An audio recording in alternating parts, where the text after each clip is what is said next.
Hello, hello, and welcome to the Ice-Burgh Postgame Show featuring the Tip of the Ice-Burgh podcast, brought to you as always by the Hockey Podcast Network. Of course, the Penguins win by a score of 5-4, now lead the series by a score of 2-1. My name is Nick Berlansky. I'm joined as always by Nick Horwat. We have a lot to get to, including a lot of friends that are going to be joining us. Let's start it off with Dougie Gladkey, as always, the favorite. He is on the show and also a surprise from the Hockey Podcast Network. Here's State of Hockey with that beautiful 1-6 behind him. Let's start with Dougie. How you doing, buddy? I'm good. I'm okay. Big we exhale made it there. through alive, but oh my goodness, there were times where it was pretty bad. So, but glad they got the win. Glad the Tanev got the goal. Crazy though. Let's send it over to Hoppy. How you feeling over there? Just giggling. Buddy, we're just fucking buzzing right now. Penguins pull that off. Now we got wild up 1-0 on Vegas. Oh, Marc-Andre Fleury, just the greatest goalie that's ever lived if you've only watched hockey for the past week. Oh, and you're welcome, boys. I had to throw up the Zucker jersey because I knew the Addison one would trigger you. So that's fine. As long as Addison's in Minnesota and nowhere else, I think the Penguins fans can respect the Minnesota Wild as of right now. Kind of, if not rooting for them to not beat Fleury, but one of those two teams need to go. We're also joined, but fast and furious, by Hunter Hodes of the Locked On Penguins. Hunter, how's it going? I'm pretty sure my girlfriend thinks I'm crazy right now. That was some kind of game. I haven't been that amped after a playoff game since 2018. I think it's been a while, but that game had everything though. I think the main thing I took away with, that's what the Islanders do, man. Their whole fourth line they'll goon it up, and when they're losing, that's what they'll resort to. And I tweeted this: Mike Sullivan's mantra of "just play" shined right there. And Brandon Tanev, his celebration, put that at my funeral. Everybody, please. That's absolutely amazing. Horwat, I kind of skipped over you. I feel bad. Yeah. How are you doing, buddy? It's all good. And you skipped over me. I only have a few minutes here. I'm at my buddy's house again. But, we are all our heart rates are up, to say the least. But that was one of the more exciting postseason games we've seen in a while. And for the first time since 2018, we have a series lead, everybody. Let's all take a decent-sized exhale and know the same shit's coming on Saturday. Yeah, it's it's a big win to win at Nassau Coliseum, someplace that the Islanders have not lost at very often here. But the Penguins, of course, pull off the 5-4 win. There was a comment from our fellow compatriot at the Hockey Podcast Network, Neil Villapiano, saying Tanev is goal-scoring Jesus. And I'm sure a lot of people in Pittsburgh definitely agree with that sentiment, Neil. But that brings me to my first question, and I'm glad Horwat's here for it, and I'm glad Hunter's here for it because I know he has to jump on his own post-game show in a couple minutes. But my question is, who is your MVP of this game? I know the NHL has 3 stars, but who is your first star of this game? Horwat, let's go to you because you look like you're ready for it. I had to think for a second, but the easy answer is probably Jeff Carter. I mean, the only one to really give it his all the entire game. I mean, I don't know what our first line did for a little while. It seems like they weren't able to really complete passes at all. Tristan Jarry, again, needs to do better. Straight up, 100%. Good, actually play the game of hockey for some reason. And yeah, Jeff Carter's is the easy answer for 2 goals. The biggest one coming with that power play goal too. Is there any other people eating crow on Jeff Carter? I know our good friend Danny is, and everyone else right now. But yeah, Jeff Carter is obviously the big MVP. Brandon Tanev, he's up there obviously as well. But I'll also say Sid, that shot block. He put the stick right in front of Brock Nelson's stick. That was going in with 2 minutes left or something like that. That was about to go in, and he basically saved the game right there. I do agree with Horwat about Jarry. I'm not going to pin a lot of the goals on him, and namely, I think a couple of them he just really had no chance on. But I will agree he does need to be better. For the most part, he was bouncing back, I thought, pretty well in this game. He was making some big saves early on that I think people are going to forget about. But it's not where you want to be just yet with your starting goalie, but I think it's still a little bit of a step in the right direction. But I said going into this, they needed that split at the Coliseum. Come back at least 2-2. You'll have 2 of your last 3 at PPG Paints Arena, where the Penguins have also not lost a lot at home. Also, there's rumors that the Penguins may go to full capacity at Game 5, swirling around. So that's obviously huge. But it was just a huge statement win. And now, obviously winning Game 4 would be great. Go up 3-1, put a stranglehold on them. But you at least accomplish your first part of the mission, getting a split at Long Island. But now if you can really sweep them there, then they'll start to get a bit nervous. Yeah, because and I think the Islanders and their fans know that this is nothing like 2019 now. They're playing a completely different Penguins team. And just like the steal on the Penguins, like just when Clutterbuck tied it up, it was like, wow, you honestly felt the inevitable coming that, they're probably going to go to OT here or something.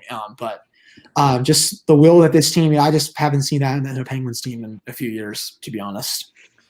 Yeah, I am physically in pain right now after watching that game. I'm sore, my knees, my hips, everything. I don't know if this means I'm getting older or this just means I need to calm down before I have a heart attack watching this team. But I'm glad you mentioned Tristan Jarry there. I actually even had down in my notes that Jarry was solid after the second period is when I wrote that. And I also wrote that the defense was solid. But the third period, a lot went out the window for whatever we saw in the first 2 periods. The third period was an entirely different game. But let's also let's go to State of Hockey. Who was your MVP? Do you agree that it was Jeff Carter, or do you think there was somebody else that got the MVP today? Jeff Carter doesn't get any mention here if we don't have Semyon Varlamov. And the reason I'm going to give him the slight edge over Jeff Carter is, even though some of those goals weren't his fault, there's a lot to step back and think about now after Sorokin got that Game 1 win. Little turmoil there with which goalie to go with in Game 4. I have no problem with Trotz having to think a little bit harder on that one. Yeah, it's nice having his big brain be put to work because everybody says he is this matchup god and this decision-making god. So let's see what he does here. He is a pretty good fucking coach, man. He is. He's a top 5. He's a top 5 coach in hockey. Yeah. It's just, I'm just saying, let's give him something to actually decide here. Make him sweat a little bit. That's what we're trying to get at. Yeah. It needs to be more than just saying there's going to be a Russian in net. Yeah. Jeez. I didn't even think about that until just now. 2-0. Here we go. Ooh, who scored that goal? Is Marc-Andre Fleury kind of playing is he playing like crap, or is he have no chance on these? Well, no, guys, you're longtime Penguins fans. Marc-Andre Fleury doesn't play bad in the playoffs. Oh yeah, I forgot about that. Don't tell that to all these little Fleury stands here that are still mad. People don't realize that. He had such a gap where he was just the reason that we lost, right? State of Hobby, don't tell that to all these little Fleury fanboy fangirls in the fan base. They're still mad that Matt Murray and Tristan Jarry took his job. Can't say anything bad about Flower. Hey, I'll get you guys pissed me right now. I don't care. I think Murray's a better goalie than Jarry, and I'll stand by that. Well, okay. We'll see. Guys. We'll see on that. I want to see how he goes. Dougie, before we bring Richard Blosser into the stream, what is your MVP of the game, or first star, if you will? Honestly, I think that we all unanimously agree is Jeff Carter. His calming presence at times was just huge for them.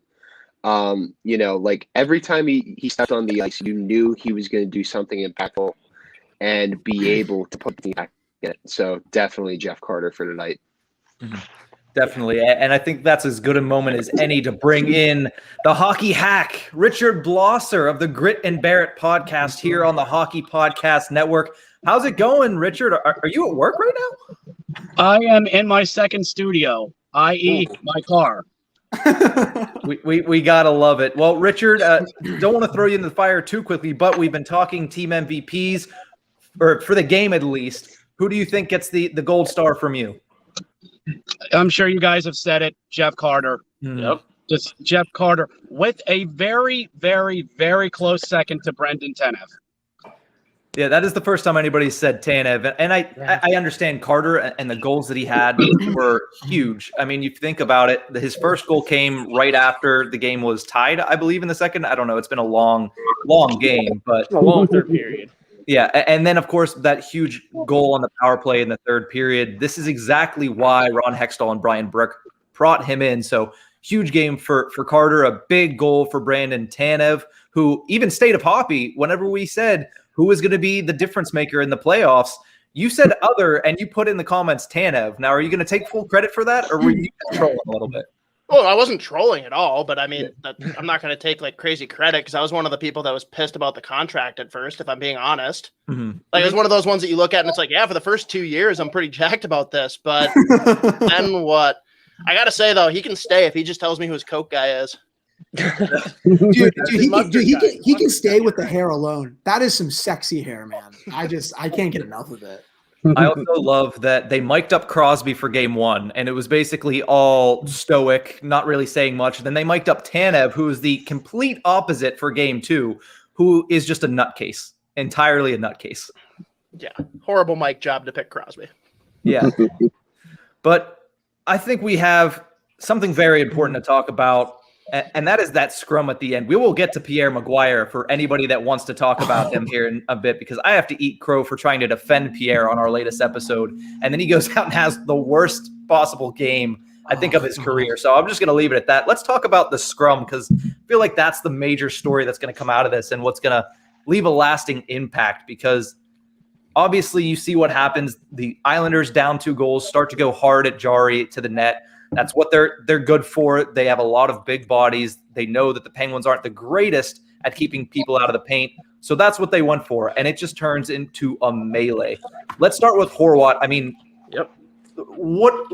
How did the Penguins end up shorthanded at that point?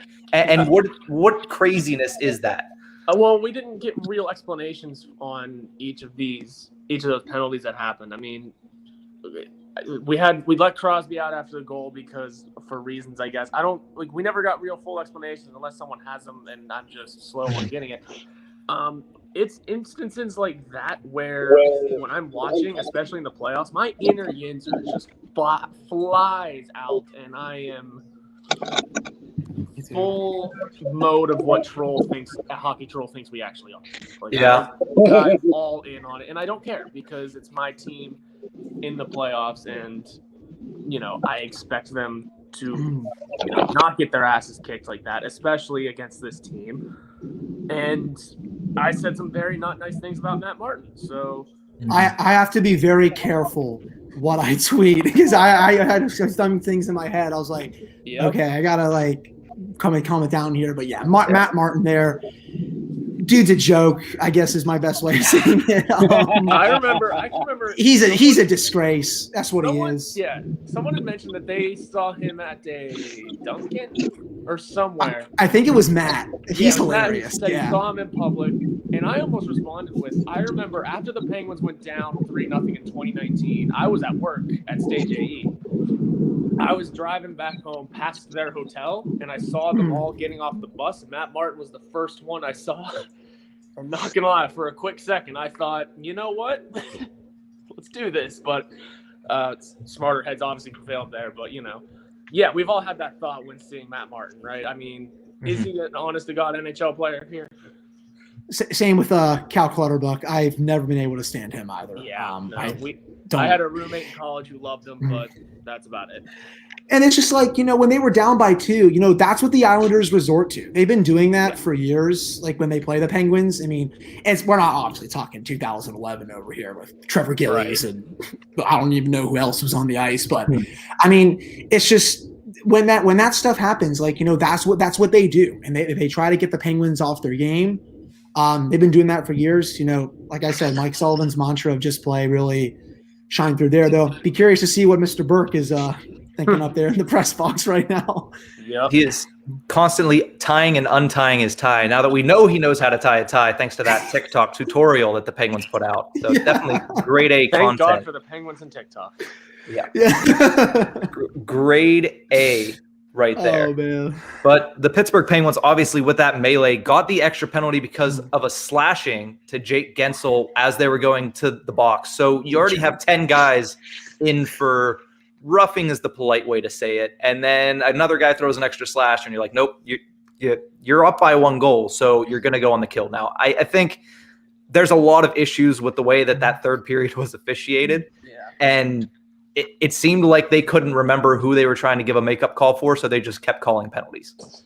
Yeah, I don't know, man. If you listen to Pierre, like the refs were pulling for the Penguins the whole time. So you said, Hoppy, how about that analytic equation though? That's my big thing. I mean, no. He couldn't have been more excited when someone mentioned the character of the Beluga line, right? Yeah. He's like, "Oh yeah, there's no way that you can measure that with analytics." Jesus Christ, Pierre. And he just talks about, like I said, like the analytic equation. It's like, dude, they have the best numbers in the league. If you look at their go to stat trick, like, just learn something new for once in your life. I also loved after the Clutterbuck goal, I tweeted it, and I know I love how Horwat mentioned trying to stay not Yinzer-ish on Twitter. If anybody usually follows Ice-Burgh podcast during games, I think we do a pretty good job of keeping that pretty non-ridiculous. Third period, I just lost all my filter. You got to follow our personal ones as well to really see it come out. 3-0? Is that what you're saying over there, Hobby? Oh, baby. That's 2 goals for Eric's neck. Here we go. Oh, jeez. Yeah, usually on my personal Twitter, like, I can be pretty chill during the game. Like, I'll just give my thoughts and stuff. When the third period happened, man, I went back to me when I was like 17 or something. I was like, I'm done here. I'm not doing this shit. Like, yeah. And here's the thing. It shows that they really had no idea what they're doing, because they literally just threw everybody that was on the ice in the penalty box. I understand it's a melee like that, but I feel like they just gave up on, let's try to pay attention to what's happening here. And they were just like, all right, everybody just go in the box and sit for 2 minutes, because I have no idea what happened. Because Dumoulin, I didn't see him do anything but get his head almost caved in while he was down on the ice. So I don't know. It feels like the NHL officiating is just getting worse and worse throughout the playoffs. So it's ridiculous how that whole third period ended up evolving. But I do want to mention something really quickly and give Dougie a chance to talk here. Jason Zucker had an absolutely outstanding goal that might be overshadowed by that circus of a third period. Obviously, we see the jersey behind State of Hockey, but Dougie, you've been at bat for this guy for a long time. Tell me a little bit, tell everybody who hasn't been at bat for him how much they need to eat crow. I mean, that was a great play by him. It was a great high hockey IQ play. Able to make that play, put it over Varlamov. I mean, I just don't understand it. Like, yeah, the pucks aren't going in the net for him, but he's doing everything else right. He's working his nuts off every single night on both sides of the puck, but everybody just is like going off saying he needs to be just this natural goal scorer. I mean, I understand that he's a very talented forward, but like, I mean, for God's sake, like, he's a great complementary piece to this team, man. Like, you don't need to score goals as much as you did whenever you first got him in the trade. Mm-hmm. You know, you have Captain now, you have so many other guys that are producing, but I mean, what a great goal from him tonight. Hopefully that gets him going consistently moving forward. Yes, and we do say thank you to Horwat for jumping on. Thank you to Hunter as well. I know you got to get going for your post game, but thank you for joining us for the first 18 minutes here. Yeah, of course. Yeah, I'll say this: Jason Zucker, nice Jewish boy, great goal there. And Nick, I'll see you tomorrow, and Doug, you as well. I sent you I DM'd you back because I'm an idiot, didn't check my DMs. Sounds good, buddy. All right, I'll talk to you guys later. Sounds good. See you, Hunter. Richard, I do want to ask you a quick question here. The Pittsburgh Penguins. Too bad. Oh, he's gone. I looked down to look at the question. Okay, that's fine. I guess I'll ask you, Hoppy. The Penguins, and I talked about in Game 2, Gensel and Crosby getting into the thick of things with physicality and the post-whistle stuff, and clearly it boiled to a head here in the third period. How much does it bother you seeing those guys in that situation, especially a guy like Gensel who doesn't seem like – I don't want to say that he's not prepared for it, but he seems a little out of his depth out there, especially when it's always against the fourth line for the Islanders. So what do you think about those guys getting in scrums like that? It's tough, right? Like, it's playoff hockey. You put yourself in that situation where, like, you don't want to be the guy that's the bitch that's just, like, backing away from any confrontation. And the Islanders are going to do it to him every time, right? Like, they want to go at the Crosby line. Having the 5-and-5 that were in the box there, perfect scenario. Islanders were geniuses to make that happen. Like, I don't know. It's hard to get them to not engage. but they're just never going to win that. Yeah, and it's funny too because just yet another thing that Pierre Maguire said that just completely irritated me. If he would have watched the second power play unit for the Pittsburgh Penguins at the beginning, then he would have known that, yes, I know that the top 5 are out, but that second power play unit, Jeff Carter especially, has been dangerous this entire series. So you would think, doing your homework, as Pierre Maguire always claims to do, he would have known that the Penguins aren't a one-line team. And it seemed like he was trying to perpetuate that. I mean, go ahead. Sorry. You guys were obviously watching the NBC feed, and this is a question that I wanted to propose to other people who've watched that. Does it seem like the NBC crew is sort of mailing it in or phoning it in this last season? I don't know if it's fully this last season, but I think definitely or like the quality was going down. It does, to me, seem like it's going down a little bit just because I think – but it doesn't make sense because all these analysts are pining for jobs with these other two. So I don't see why they would phone it in at all. But there's something that seems to be a little bit off. I mean, Babcock on intermission is almost unbearable at some points. Oh, brother. And honestly, Pierre, like I said, I tried to step up to his defense in our latest episode. I called out all of his haters, and then tonight I fully reversed that. I'm eating probably more crow than any of the Jason Zucker haters at this point. But I mean, it is just one goal. I understand that, but Zucker has played. If he could calm down a little bit, I think he still seems like he's overly excited a lot. But if he could calm down, he'd be great. But no, to answer your question, Richard, I don't know if they're phoning it in just because they have jobs to play to try to earn. Maybe phoning it in was the wrong choice of words. I tend to do that sometimes, but it just seems like the quality has gone down. And responding to your what you said about Getzel. The Pens tried the physical route 2 years ago, and it got them nowhere. Mm-hmm. As when they had, I believe, was that when Shen was with them? Riley Shannon? Oh, Cheyenne. Riley Shannon. Yeah. Yeah. And that series just went completely wrong for them. So I think the Penguins this season was more of a transition type game, a speed and transition, capitalizing off of mistakes. And I really feel like that they've kind of gotten away from that physicality, and it's worked. Mm. Yeah, it seems like this is who they are, more of a speed team.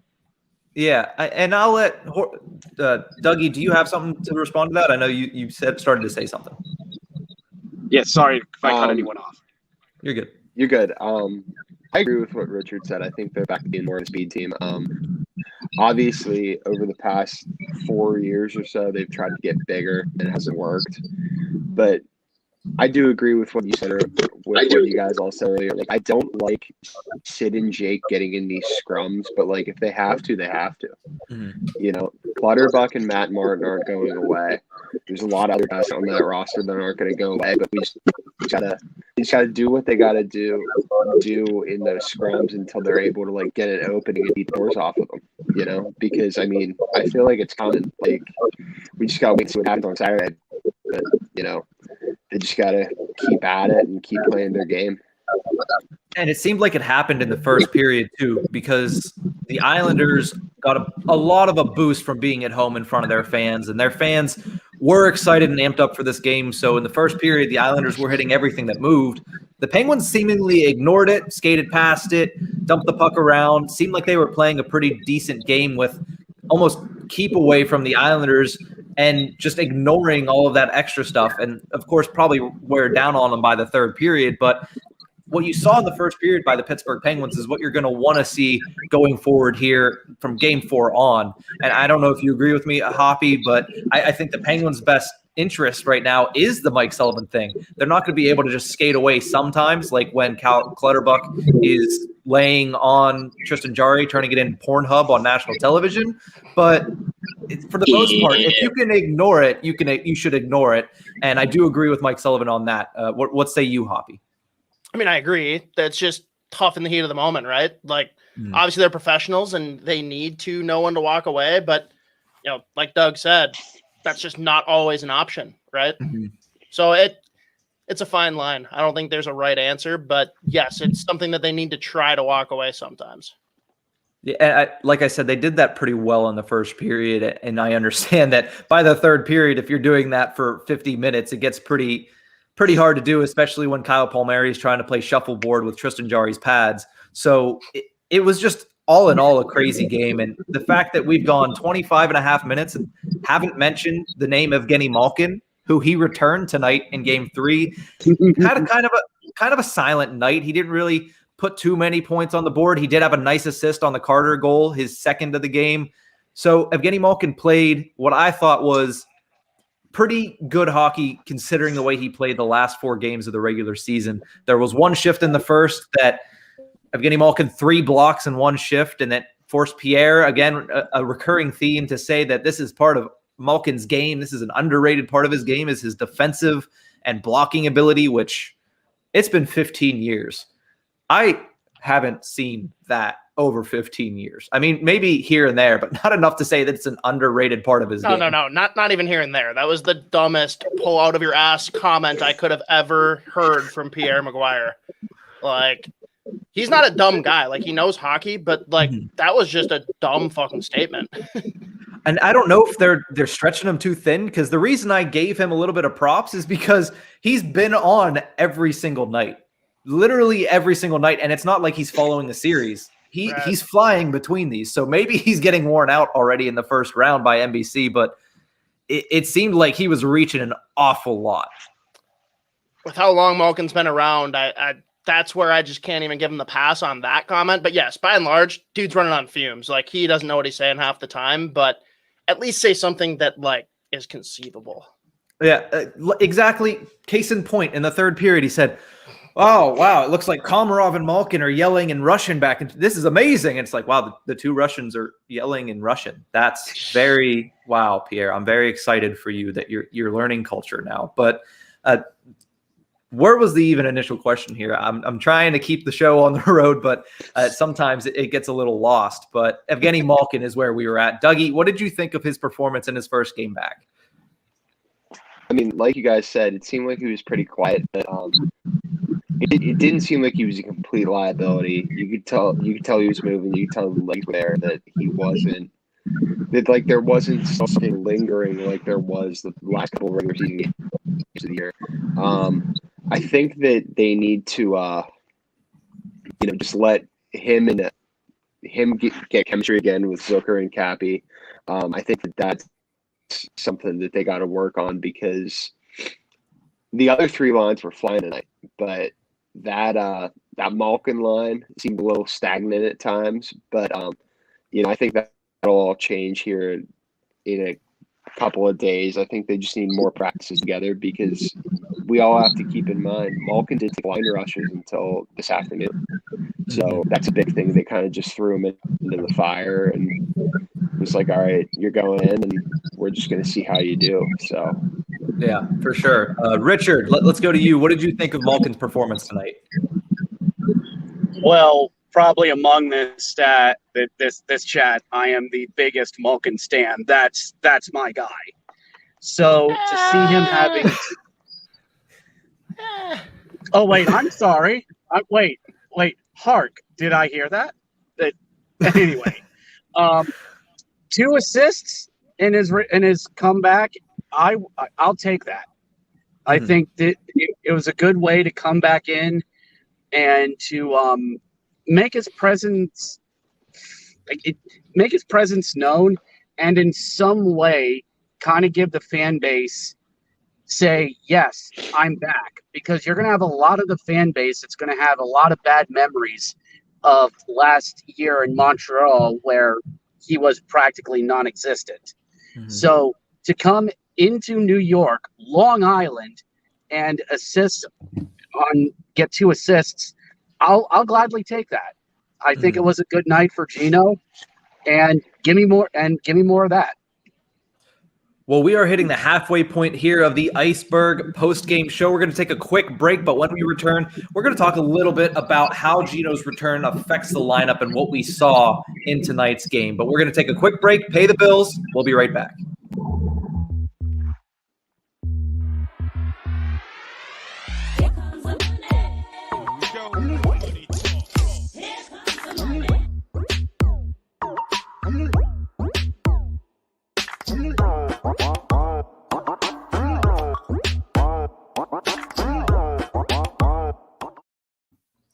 Welcome back to the Ice-Burgh post-game show. Game 3, we have State of Hoppy from the Soda Pod here. We have Dougie Gladkey joining us, always a staple for the Tip of the Ice-Burgh podcast. We have Richard Blosser from the Grit and Barrett podcast covering the Hershey Bears. I want to thank all of you guys for joining. Thank you to Hunter, who joined a little bit earlier, and of course, my co-host Horwat, who also joined. Hoppy, my question for you here is, what importance does Malkin have besides just him? Do you think the Penguins could have won the series without him? And more importantly, when he comes back, how excited are you about the lineup that the Penguins have whenever he's healthy? Could they? Yeah. Would they? Not nearly as comfortable. I mean, you pretty much teed it up for me, right? Like I don't have to really dig deep in my brain to know where you're trying to take this. Like it's huge. It is huge that you now have 4 lines deep. Like having Malkin back as that second line with Zucker and Kapanen instead of having Carter shift up the lineup, like that just gives you infinite depth, right? Like everyone wants to talk about how great this 4th line is for the Islanders. Pittsburgh's like in spades, way better. Like I'd much rather have Pittsburgh's 4th line. They would be most teams' 3rd line. And then our 3rd line is Jeff Carter and Jared McCann. Are you kidding me? I'm sorry. Like it makes all the difference in the world. Cause like if they can really get some chemistry going and keep on burying pucks, like this is every bit the HBK that we need. And before we keep going, I do want to apologize, Hoppy. I was not able to procure the Power Rangers flute in between segment video. That's Isha and Dylan shit, man. Yeah, I was not able to procure that for you, unfortunately, but I'm hoping you will be able to go on. Yaz flute. Yes. Well, no, hey, real quick, like you guys don't understand. This series is pretty deep for me.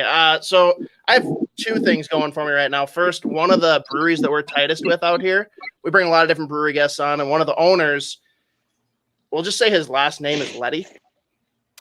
Yeah, I see. So he and I are going to battle, and now apparently he accepted yesterday. Mark Parrish and I. Mark Parrish, big Minnesota hockey guy, played for a lot of different teams, but did end up working for the Islanders organization for a little bit with commentary before doing more stuff with NHL Network.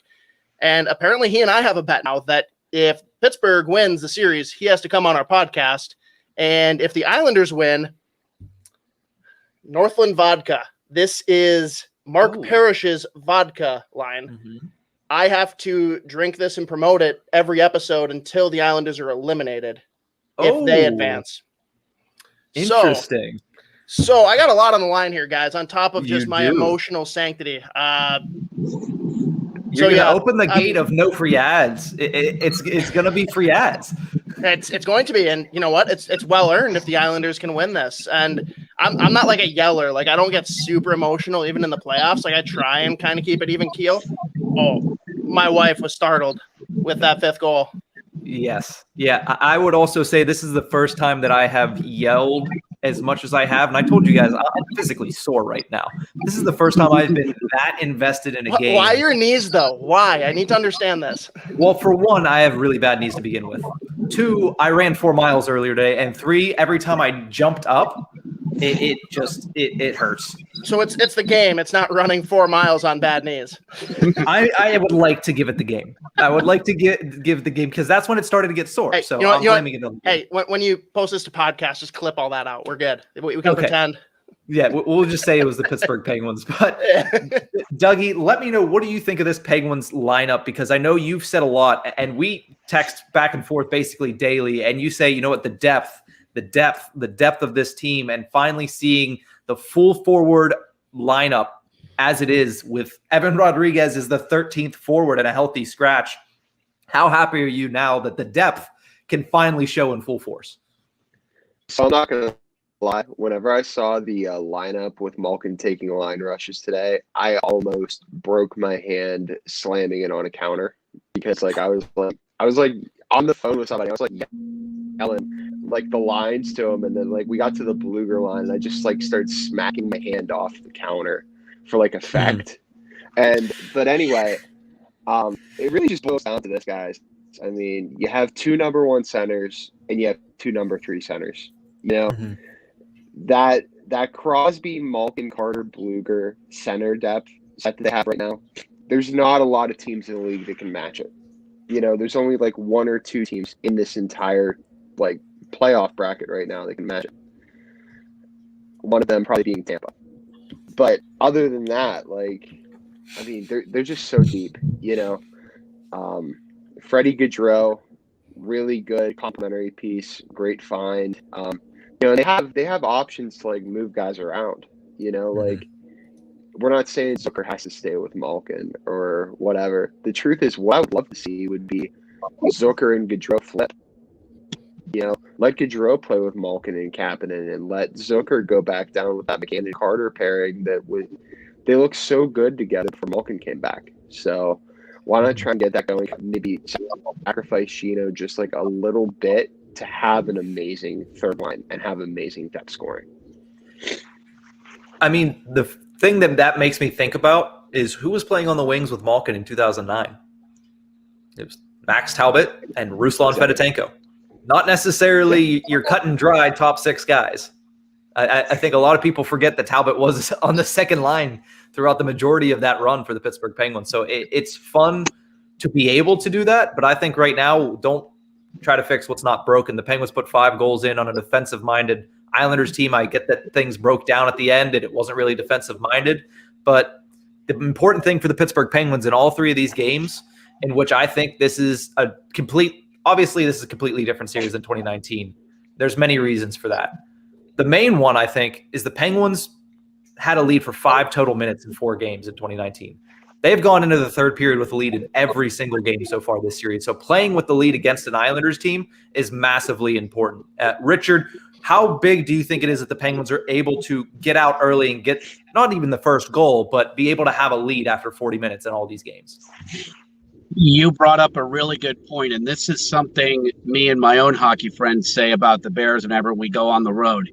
The Islanders never led this entire game. Pittsburgh was either tied or up the entire game. And that wears the team psyche down when you're always catching up. And especially in that third. And Nick, you see how my tweets go. I mean, I am just completely emotionally invested. It's a roller coaster for me, and I love roller coasters. And there are people out in the yard. I do apologize to 2 dispatchers. Be like, look, if somebody heard me yell out in the yard, I apologize. I was listening to playoff hockey. but to see like both times when the Islanders tied it, I was yelling and maybe semi-cursing because I thought, here we go again. They're going to collapse. They're going to do their imitation of the Washington Capitals. Yes, I went there. But unlike a team in red, white, and blue, they answered each and every time. Jeff Carter, the great power play goal. And then Brendan freaking Tanev with 3 minutes and change to go. When I think in years past, you would have seen a lot of the Penguins with their heads down, skating back to the bench. But they came back and answered the bell in Nassau County Veterans War Memorial Coliseum. Fort Never Lose, whatever you call it. Not easy to do. And that now puts them in the driver's seat up 2-1 in a huge Saturday afternoon game. Just great stuff out of the guys. Excellent stuff. And before I go, thank you for having me on, guys. 2 Islanders connections here in Hershey. Matt Molson was our captain this season, number 1. And number 2, Garrett Pilon Rich Pilon's boy is here in Hershey. Oh my! I'm sorry, my Richard. goodness. I got to comment on this because usually when someone says that there's like a connection to an AHL team from an NHL team, it's usually like, yeah, back in the day, this guy played for this AHL squad and now he's up with the Islanders. No. We have Matt Molson, who played for the Islanders at one point, who has reverted and is now playing in the AHL.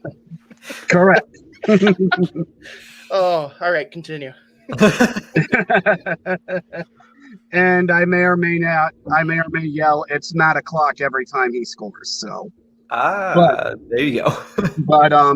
but yeah, just I loved what I saw out of Pittsburgh tonight. Again, answering goals, heads up, just this is stuff you want out of playoff hockey.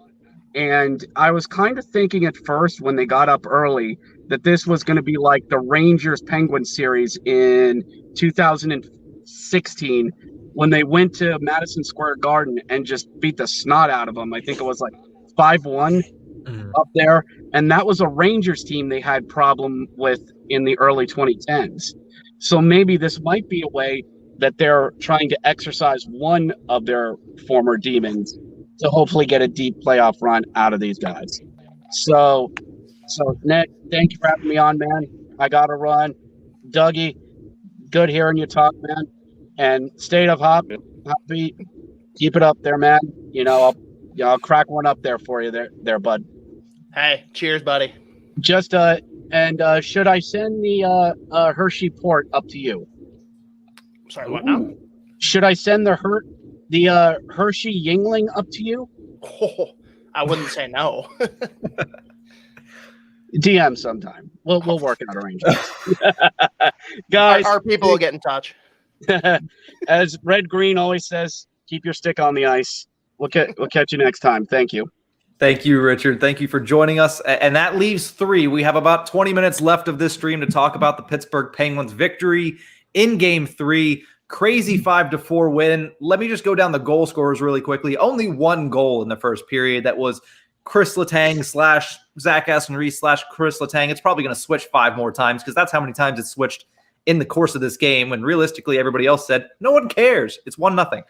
Second period, Mayfield ties it with his first of the playoffs. Then Jeff Carter with his second of the playoffs to make it 2-1. We already talked about Jason Zucker putting in his first of the playoffs, an absolutely beautiful snipe over Semyon Varlamov's shoulder. Penguins had a 3-1 lead after 2 periods of play, and then all hell broke loose in the third period. Cal Clutterbuck makes it 3-2 with an absolutely crazy play that I will talk about as soon as we're done with this goal update. Is it Anthony Beauvillier? I can't even remember because I'm trying to focus on his last name. But Anthony Beauvillier ties it at 3. Carter with a power play goal, 4-3. Clutterbuck ties it with a deflection off of his hip, 4-4. And then Brandon Tanev with the eventual game-winning goal on a deflection that was close to being high-sticking. Pretty much hard to tell from the angles that were given. But let's talk about the goal that really started all of the melee, because none of this really probably happens if Cal Clutterbuck doesn't score the goal to make it 3-2. There's a scrum in the corner. During play, John Marino's helmet fell off. I do want to go back and look and see how his helmet fell off, if it was coincidental or if something else happened. But then he is told, you need to get out of the play. Your helmet is off. You need to get to the bench.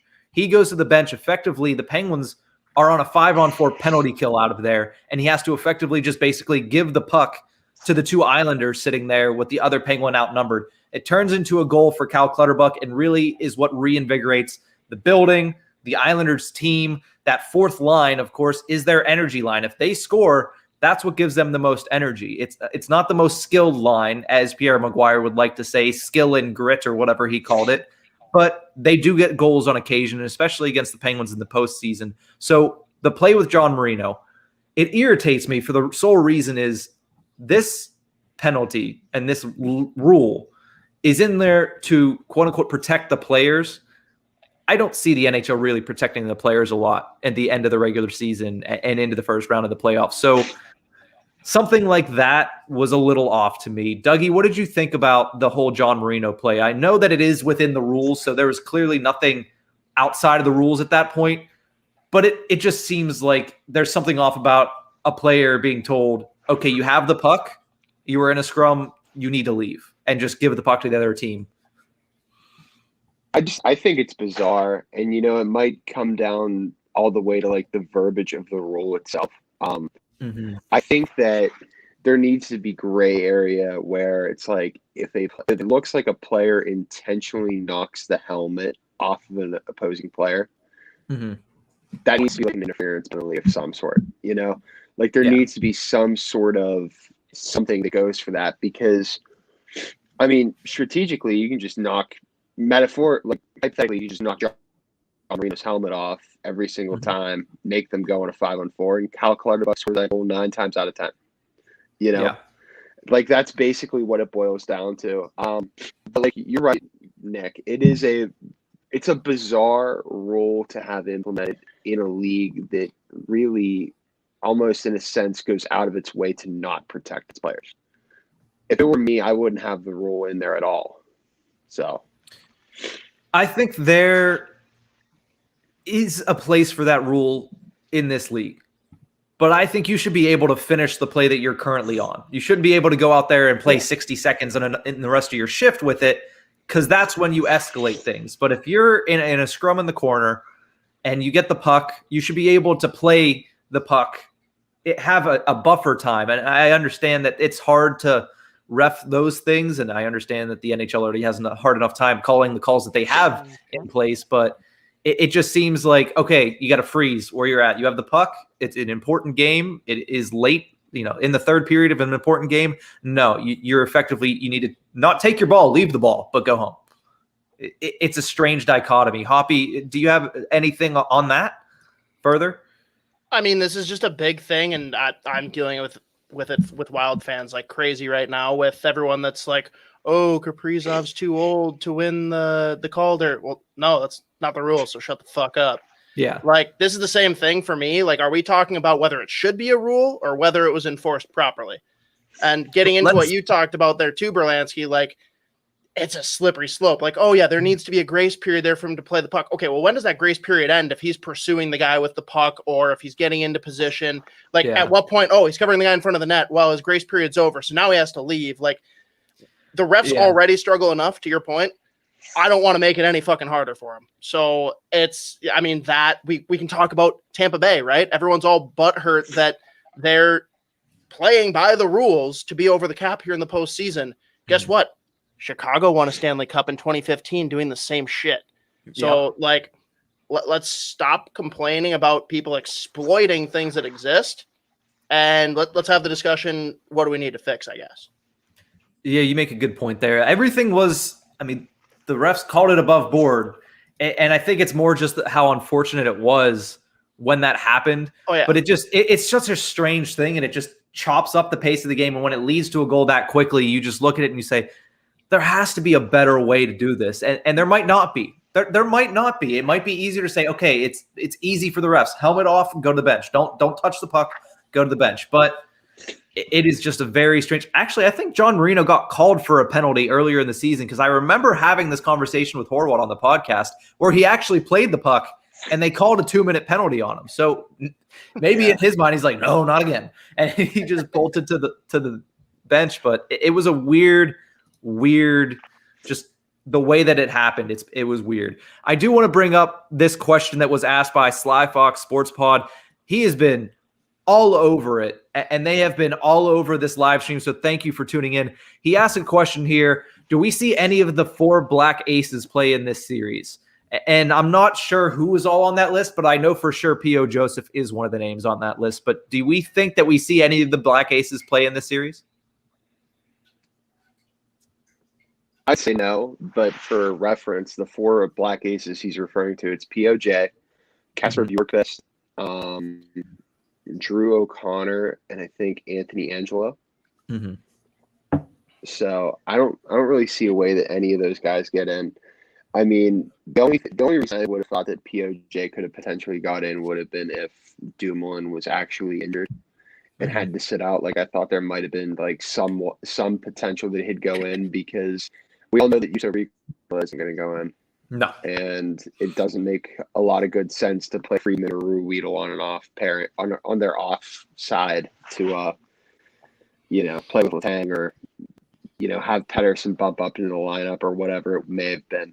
But the forward group is so deep, like in terms of like guys that are healthy scratches already, because like you have Evan Rodriguez, Sam Lafferty, Mark Jankowski, like three really, like I'm not going to say they're great NHL forwards, but they're definitely capable guys, Mm-hmm. I might even throw Colton Sevier into that mix. Mm-hmm. Oh yeah, that was the one I was forgetting about was Colton Sevier. So yeah, I mean they're all capable of playing third or fourth line minutes on a team like this, the way it's constructed. But I don't really see any way that any of those guys would get in from the Black Ace group. So I'm gonna go with what you said there, though, Dougie, because if we're going DraftKings on this, promo code THPN, it's one of those situations where I'm betting yes because. Let's look historically. Someone that matters on the blue line will get hurt. It's going to happen. Like, I'm not trying to be the negative guy, but that's the way it goes. And the reality is, if it's one of the bottom pairing guys, I think it should be Ruedel. But if it's a top 4 defenseman, I think POJ fits that role a lot better and can step in and be that type of difference maker. Like, is he a little raw? Sure. But, like, we've seen some flashes of what he can do there. And if you have to slot one of the bottom pairing guys up to fill a role, I don't like it. So largely though, Dougie, I totally agree with you, but just to argue, because I love arguing, if I'm betting on it, I'm going yes, because someone will get hurt. Yeah, you'd hate to see that happen, but that's a good point. Mm-hmm. Yeah, definitely. I was going to say something real quick. Yeah, go ahead. Sorry about that, but the big thing that like I would like to see, like let's say if Dumoulin did get hurt, Pedersen goes with Letang, and you just slot POJ with Marino. I think that POJ and Marino need to get used to playing together just to begin with. I think that that's going to be your second pairing for years to come. At some point, it's just a matter of creating that opening for POJ to stay up here consistently. So I like that, but tell me, what do you think's more likely? Who is gone first from the squad, Letang or Dumoulin? I would like to think they both go out together. I would like to. Well, that doesn't make me feel any better because I don't know if that means in 2 years or in 5. But I guess my point there is I think Dumoulin's got more staying power with his style of play, and I think POJ slots in way better with him than he does playing down with Marino and sticking Pedersen with Dumoulin. But that's my only counter argument.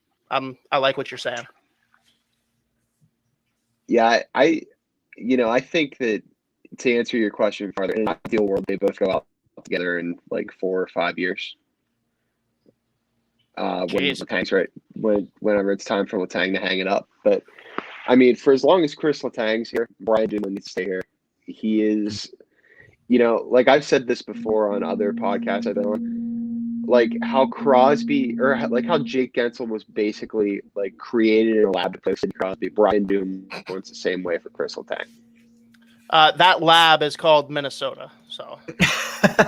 Yeah, exactly, dude. Exactly. Sorry, I love it. Myself. No. I mean, it's not even a humble brag. You need to brag about stuff like that because, I mean, it's the state of hockey and the state of hoppy. And I'm very happy to see the Minnesota Wild back in the playoffs and making a difference as well, playing really well against a team. I mean, if they can play spoiler to Vegas, that would be huge on your part. But, I mean, it's only game 3. We'll see how that goes. Are they still up 2-0 in that game as of right now? I haven't looked. Still up 2, Rip. We're only 4 minutes into the second, but dude, plenty of time to go. Plenty of time to go. But another one that I'll eat crow on, like Isha and I have been just pure disciples of Bill Guerin, who I've run into twice now, Berlansky. But like, I was so excited when they brought him in to be the new GM. I have supported every move he's made wholeheartedly, with the exception of Cam Talbot. And I look like an absolute moron right now. Yeah, he's definitely had a great performance so far in the postseason. I mean, there's no better way to say it. I don't even have the words to say about what Cam Talbot has been for Minnesota in these first 2 games in a period. I don't want to say 3 games, but 2 games in a period. He's been extremely, extremely effective for the Minnesota Wild. And it's good to see, honestly. I still have that Kaprizov jersey in my cart. I just don't have the money yet. So I gotta mention that though. Like obviously, like this kid's the real deal, right? But even better for me because I know Richard wants to like throw down like he's this big Malkin guy, dude. I've basically been a bigger fan of Malkin and thought he was more important than Crosby like throughout. And obviously that's like kind of cheeky, right? Like Crosby's the best player in the game, but what Malkin does to take over a game, like I would rather ISO cam him for the game than ISO cam Crosby because I just love the way that Malkin he is Mario Lemieux where Crosby is Wayne Gretzky, and I want to watch Mario Lemieux. Sorry, but Kaprizov is full Evgeny Malkin. If either of you or anyone listening listens to Spit and Chicklets, the story from Marcus Foligno about Kirill Kaprizov, holy shit. It's straight out of Malkin's back pocket, right? Like this guy, like, and he felt bad after the fact. I'll preface with that, but they're texting in a group and they've got their off-season skates, right? And you got the vets, the Parisi, the Suter, the Foligno in one group, and then you've got like the bubble guys and AHL guys in another group. Kaprizov's in that group, and they play like day 2, then day 3 goes by, and at the very end of the day, there's this group chat that like the whole fucking organization is in, right? As far as the players are concerned. And Kaprizov says, I'm going to butcher it, but it's basically, fuck this. I want to play with good players, not shit players. And it makes it even better that Foligno like said it with a Russian accent too, to like just bring full effect. But like that is Evgeny Malkin to a fucking T. Oh. That's reminiscent of the Goba. You give me puck, I score. Yeah, I was gonna say that is just shades of 3-year Super League to me. That's exactly what it's reminiscent of to me. But the kid is electric, and he's gonna win the Calder, and he deserves to win the freaking Calder. But it's just been a crazy season for every team and a crazy playoff so far. I mean, Boston, Washington, 3 games, 3 overtimes, including a double overtime, and seeing Alex Ovechkin lose his crap after that game. There's so many storylines, and a series doesn't start. And they always say a series doesn't start until both teams get a win.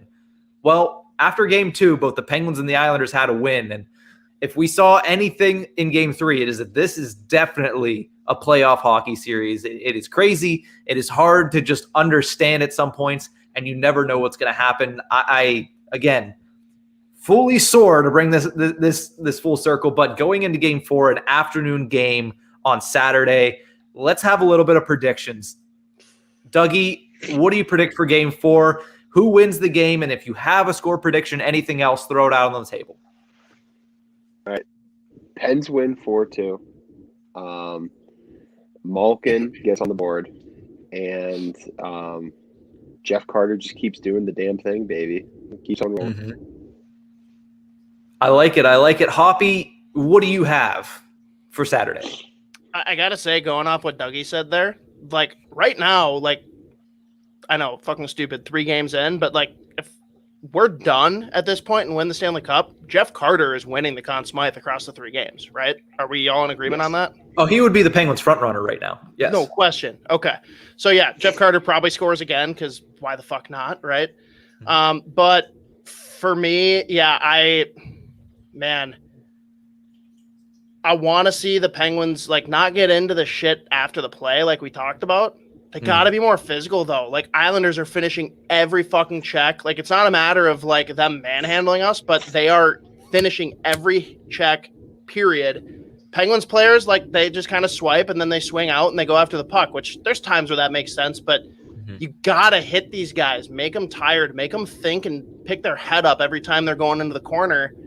If they can do that in any capacity, I mean, either way, I think Penguins are in a position where they have largely dominated every game.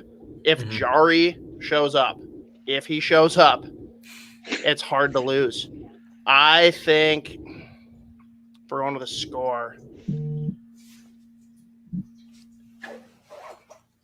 5-3. 5-3 in favor of the Penguins. 5-3 Pittsburgh. And yeah, we're definitely getting another Jeff Carter goal. It has to happen.